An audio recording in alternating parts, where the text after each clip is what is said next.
And hello, everyone. It's Monday afternoon. I'm sorry, I'm so used to my show, I'm getting my days confused.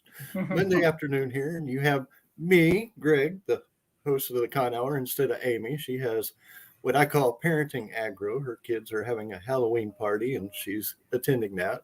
And this is the start of the Author Talk Shorts, which is leading up to the 12 Days of Page Turners, I believe is what she called it this year.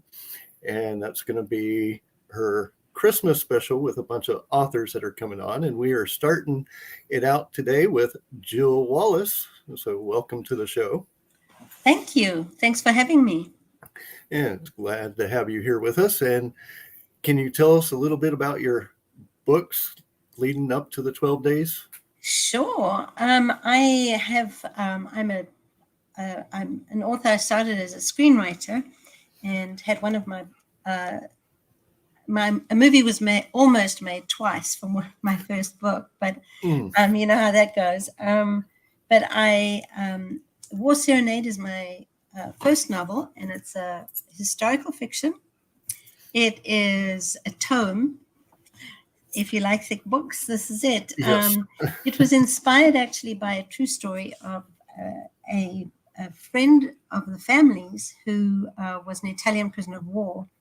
And he was shot down, of course, by the Allies and was put into a prisoner of war camp in South Africa.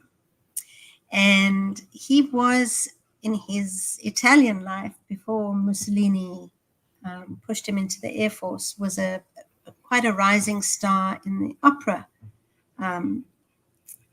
And so he crashes and he lands in North Africa, and he's shipped to South Africa into a POW camp, and he's lost his voice. He has no desire to live.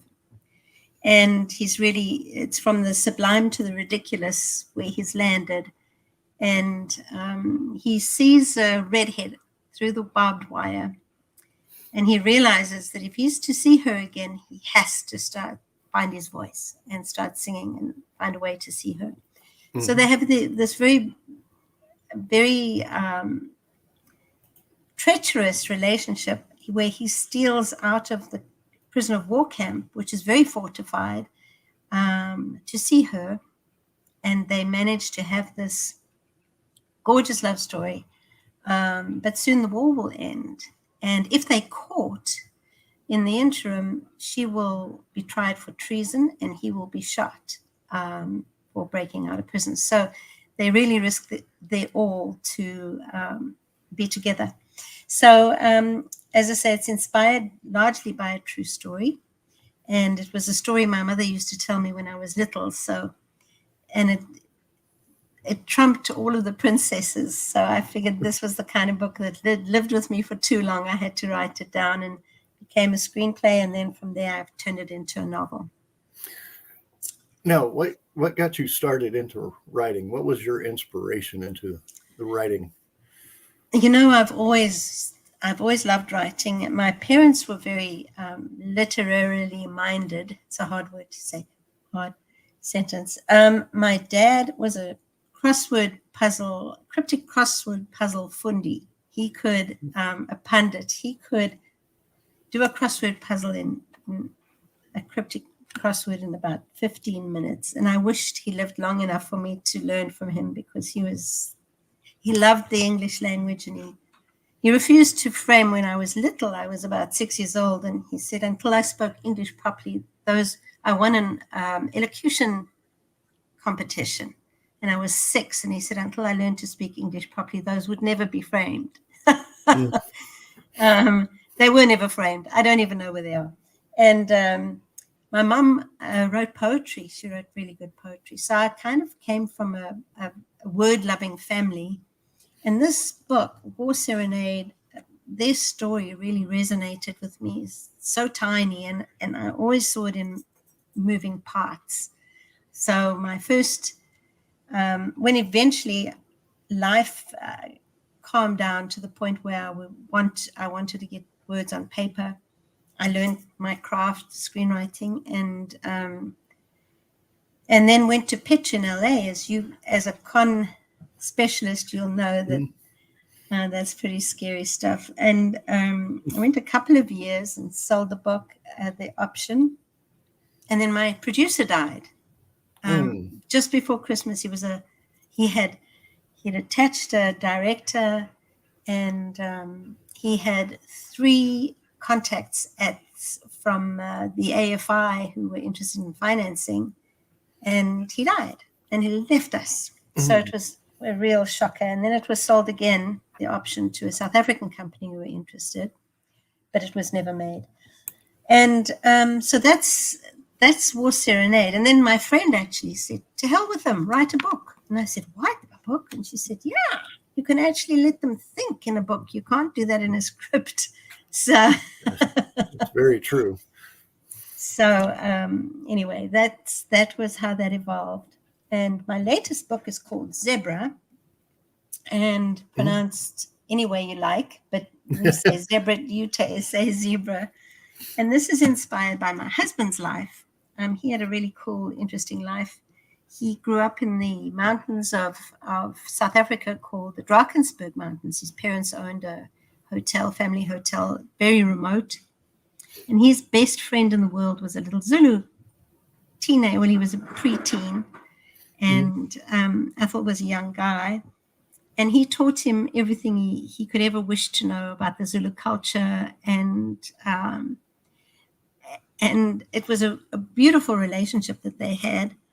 And he was put in charge of my husband to teach him the ways of the wild, because it was a very treacherous environment. And the two became best friends. So we then took the story. My husband also was in the Bush War for many, many years.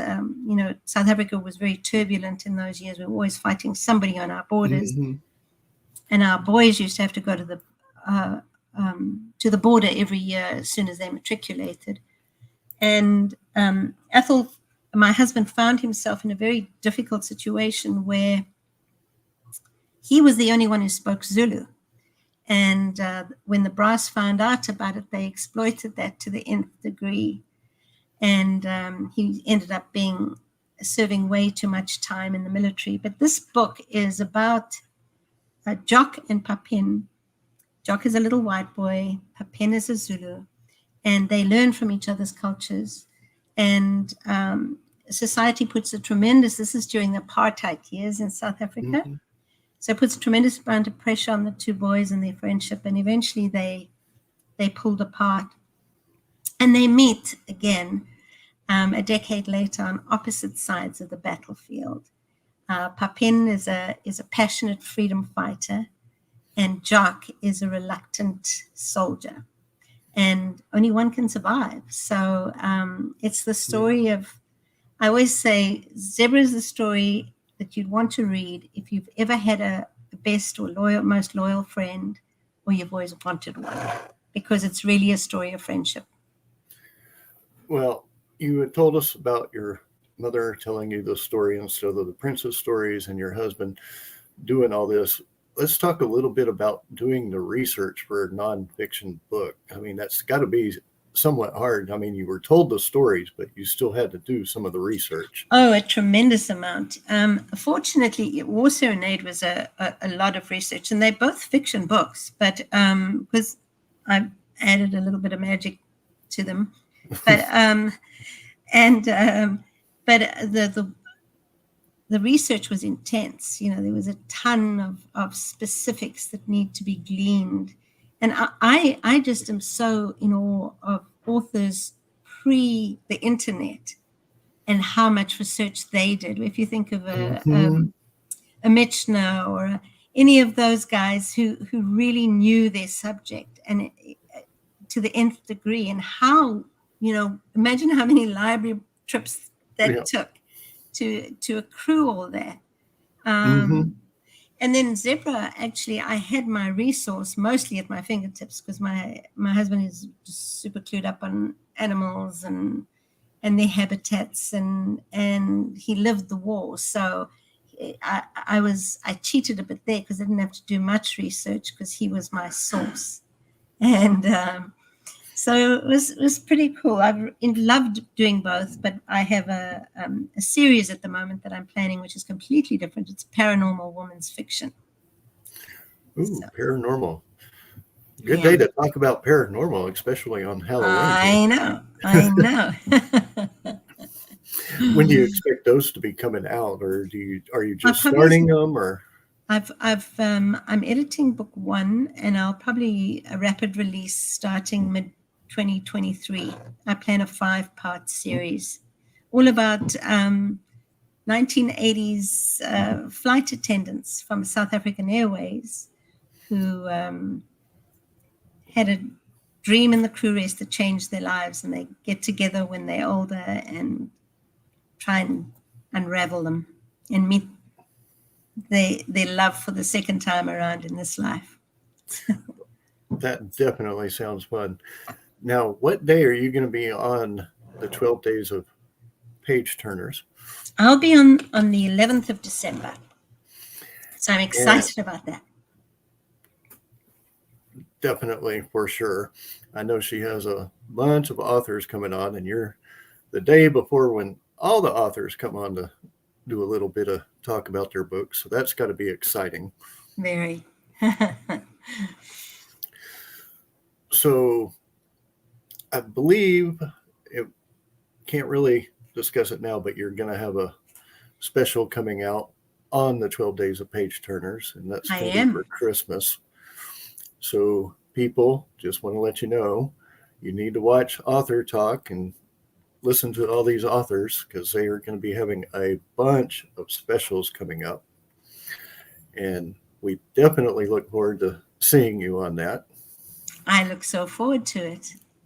But before we go, where can people find you online? They can find me anywhere on Amazon or anywhere else where they buy their books. But my website is Jill Wallace author at gmail.com. That's JILLWALLACE at gmail.com. Oh, sorry, no, that's my email address. It's sorry. It's just jillwallace.com. Sorry, jillwallace.com. And we have a store on there too, but they can learn all about me. Absolutely become a Club Untamed member, which is my readers group. And I do newsletters, and I'd love them to join that. We have all sorts of fun. And so they're so welcome to go to jillwallace.com. Sorry about the snafu. Email me if you like. I'd love to hear from you too. You might be getting a bunch of emails coming up. You never know.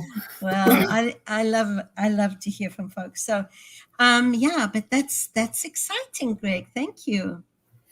Well, like I said, it was nice having you on, and I want to make sure that everybody has a wonderful and safe Halloween today. Yes. Or tonight. Yes. Whichever you decide to do.